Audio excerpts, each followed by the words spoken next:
Hello friends. In today's video, I'm going to walk you through how to use OBS to record your screen and audio. But before we dive in, let's get started. So, first things first, open OBS and head over to the Sources section. Click on the plus icon and select Display Capture. Hit OK, and now you can adjust your settings. Once you're done, click OK again. Now, let's make sure we capture audio.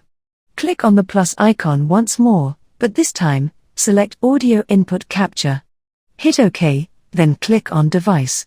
Choose your input device. In my case, I'm using this microphone, so I'll select that and click OK. With the sources set up, let's fine-tune some settings. Click on Settings, then go to Output. Choose your preferred encoder. You can also customize your recording path and format.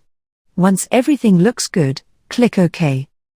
After configuring your settings, all you have to do is click on Start Recording. Now, OBS will capture both your screen and audio simultaneously. It's that easy. If you found this video helpful, don't forget to give it a thumbs up, and consider subscribing to our channel. Thank you for watching, and happy recording.